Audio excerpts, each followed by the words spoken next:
आज का अपना जो टॉपिक है वो है law of conservation of linear momentum को पढ़ना, law of conservation of angular momentum को पढ़ना। हम दोनों को पढ़ेंगे साथ के साथ। तो सबसे पहले हम लीनियर मोमेंटम के बारे में समझते हैं। लीनियर मोमेंटम को पी से डिनोट करते हैं।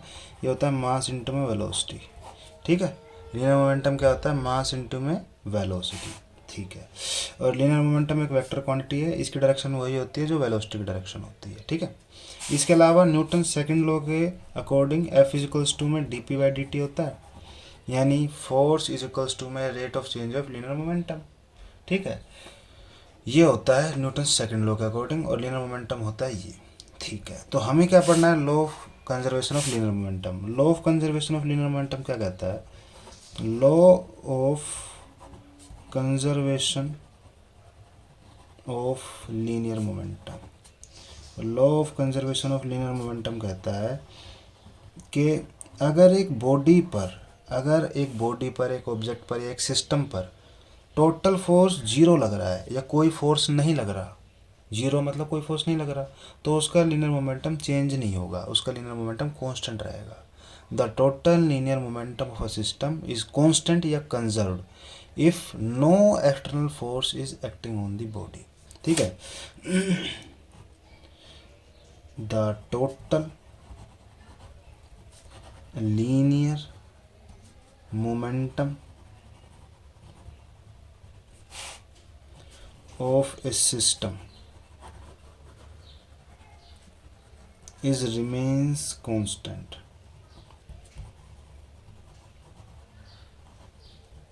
or conserved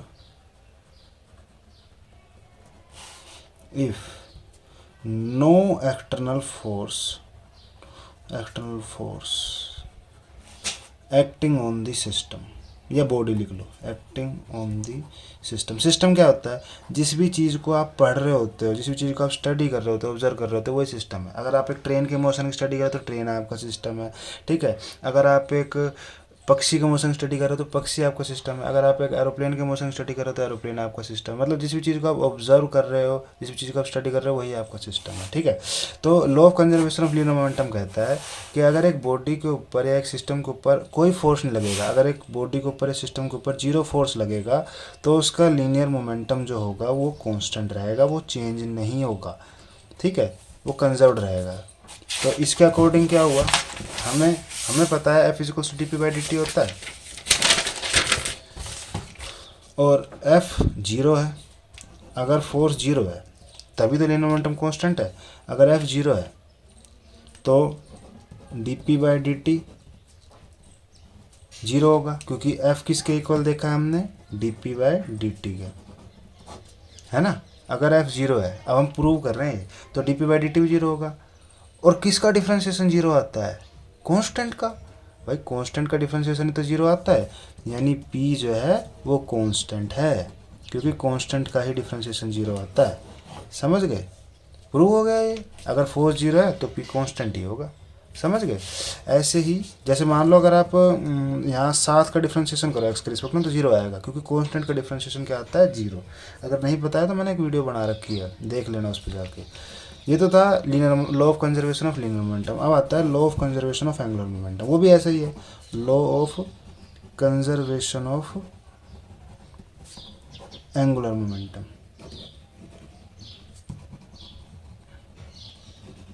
अब एंगुलर मोमेंटम जो होता है ना, उसे कैपिटल एल से डिनोट करते हैं, कैपिटल एल से। और वो होता क्या है? आई इंटू में ओमेगा। वैसा ही है, पी भी दो चीज़ों का प्रोडक्ट था, मास और वेलोसिटी। एल भी दो चीज़ों का प्रोडक्ट है, मास की जगह मोमेंट ऑफ इनर्शिया है और वेलोसिटी की जगह एंगुलर वेलोसिटी है। इसका नाम क्या है? Angular velocity. ठीक है, इसका नाम है एंगुलर वेलोसिटी। इसकी वैल्यू क्या होती है? ओमेगा। नाम है omega. Omega is equals to 2 pi upon t. T time है और 2 पाई डिस्टेंस एक सर्कल का। ठीक है, तो आई क्या है? आई मोमेंट ऑफ इनर्शिया है। क्या नाम है इसका? Moment of inertia. ये रोटेशनल मोशन में मास का रोल प्ले करता है। लीनियर मोशन में जो मास काम करता है वही काम moment of inertia rotational motion में करता है। और ये क्या है? Angular momentum. Angular momentum. थोड़ी थोड़ी नई टर्म्स आएंगी, ध्यान रखना। पहला फॉर्मूला तो ये हो गया। दूसरी बात, और ओमेगा की वैल्यू क्या आती है 2π/t, ठीक है। इसके अलावा आपको अगली बात क्या याद रखनी है, जैसे F is equals to dp/dt था, वैसे ही टाउ इज इक्वल्स टू में dl/dt होता है। ये क्या है, टॉर्क। टॉर्क क्या होता है, टॉर्क वो फोर्स होता है जो एक बॉडी को रोटेट करती है। जैसे मान लो ये पेन है, अगर ये सीधे यहाँ पे फोर्स लगाऊँ तो सीधा जाएगा, लेकिन अगर यहाँ फोर्स लगाऊंगा तो ये घूमेगा ना, ऐसे देखो, यूँ फोर्स लगाऊंगा, कपल ऑफ फोर्स, या ऐसे लगाऊंगा तो भी ये घूमेगा ऐसे, ये देखो। तो एक कपल ऑफ फोर्स जो होता है ना, उसे बोलते हैं टॉर्क, ठीक है। तो टॉर्क वो फोर्स होता है जो एक बॉडी को रोटेट कर देता है। Turning effect of force is called torque. क्या बोला मैंने, turning effect of force is called torque, is called torque, ठीक है। एल आपको पता है ये क्या होता है, एंगुलर मोमेंटम, ऊपर बता दिया। तो ये दो फॉर्मूले याद है। अब ये क्या कहता है, ये भी बिल्कुल वैसे ही कहता है। ये लो, ये कहता है कि अगर एक सिस्टम पर कोई टॉर्क एक्ट नहीं कर रहा, ये वाली चीज़ हमेशा लेते हैं। जैसे वहाँ हमने फोर्स लिया था ना, ये हम टॉर्क लेंगे। अगर एक सिस्टम पर जीरो टॉर्क एक्ट कर रहा है, अगर एक बॉडी पर कोई टॉर्क एक्ट नहीं कर रहा, तो उसका एंगुलर मोमेंटम कॉन्स्टेंट रहेगा। वहाँ क्या बोला था, अगर एक सिस्टम के ऊपर कोई फोर्स एक्ट नहीं कर रहा, जो कैसे था, F is equals to dp/dt। अगर फोर्स जीरो है तो ये कांस्टेंट आएगा। ऐसे ही अगर टॉर्क जीरो है तो एंगुलर मोमेंटम कांस्टेंट आएगा। अगर एक सिस्टम पर कोई टॉर्क एक्ट नहीं कर रहा तो उसका टोटल एंगुलर मोमेंटम कांस्टेंट रहेगा। If the total torque acting on a system, अंग्रेजी आप अपनी तरफ से बना लो कैसे भी, मेन चीज़ समझ में आनी चाहिए। Acting on a system is zero, then its angular momentum is constant. Angular momentum is remains constant or conserved. Is remains constant or conserved. ठीक है, मतलब ये कह रहा है कि अगर टाउ जीरो होगा तो एल कांस्टेंट आएगा। इसको प्रूव करके देख लेते हैं। फिर से वही करेंगे कि हमें पता है अगर टाउ जीरो हुआ तो dl/dt भी जीरो होगा। क्यों, क्योंकि tau is equals to dl/dt होता है। ये न्यूटन लॉज ऑफ मोशन है इन रोटेशनल मोशन। इसको क्या बोलेंगे, Newton second law of motion, Newton second law of rotational motion in rotational, ठीक है। न्यूटन का दूसरा लॉ रोटेशनल मोशन के अंदर अगर dl/dt जीरो है, किसका डिफरेंशिएशन जीरो आता है, डिफरेंशिएशन जीरो दिखा रखा है, डिफरेंशिएशन कांस्टेंट का जीरो आता है, यानी एल कांस्टेंट है। हिंस प्रूव्ड, ठीक है। यानी कि हमने क्या प्रूव कर दिया कि अगर टॉर्क जीरो आएगा, टॉर्क एक सिस्टम पर जीरो होगा तो उसका एंगुलर मोमेंटम कांस्टेंट होगा। इसके अलावा हमें पता है एल किसके इक्वल बताया था मैंने, आई इंटू ओमेगा के। अभी पीछे ही तो बताया है पूरी डिटेल में, L is equals to I into omega. अगर एल कांस्टेंट है इसके अकॉर्डिंग तो आई इंटू ओमेगा भी कांस्टेंट होगा, है ना। एक तो ये बात निकल कर आ गई।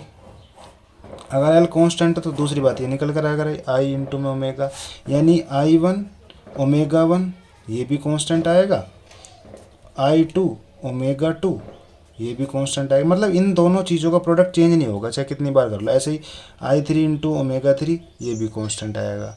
मतलब सीधा कहिए सारे के सारे कांस्टेंट है, मतलब ये इक्वल आएंगे। मतलब चाहे आप कितनी बार इन दोनों चीज़ों का प्रोडक्ट कर लो, ये हमेशा कांस्टेंट आने, ठीक है। ये हमेशा क्या आएंगे, कांस्टेंट, ये चेंज नहीं होने, ये इक्वल आएंगे एक दूसरे के, ठीक है। इनका प्रोडक्ट चेंज नहीं होगा। I1 omega 1, I2 omega 2, I3 omega 3 equal आएगा, ठीक है। ऐसे ही ओमेगा की वैल्यू क्या होती है, 2π/t, हमें पता है। तो ओमेगा 1 की वैल्यू क्या आएगी, 2π/t1। ओमेगा 2 की वैल्यू क्या आएगी, 2π/t2। यहाँ पुट करना है एक बार इन दोनों में। I1 ओमेगा 1 की जगह 2π/t1, ओमेगा 2 की जगह 2π/I2, 2π/t2, 2π से 2π कैंसिल, ये क्या आ गया, I1/t1 is equals to I2/t2। यानी सिंपल लैंग्वेज में अगर मैं I इंटू ओमेगा कॉन्स्टेंट लेके चलूँ तो इससे पता चल रहा है क्या, ये इसकी वैल्यू भी टाइम के साथ चेंज नहीं हो रही, पहले इन दोनों का रेशो हमेशा सेम आएगा, तो यानी I/t भी कॉन्स्टेंट है। ठीक है।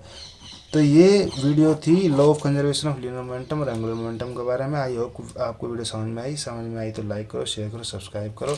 और अगर किसी भी टॉपिक पे आपको वीडियो चाहिए तो मुझे कमेंट में बताओ, और अगर कोई बात समझ में नहीं आई तो वो भी कमेंट में करके बताओ मुझे ज़रूर मैं ज़रूर आपके कमेंट पढ़ूंगा और रिप्लाई करूंगा। तो thank you very much for watching the video. मिलते हैं अगली वीडियो में। Bye bye.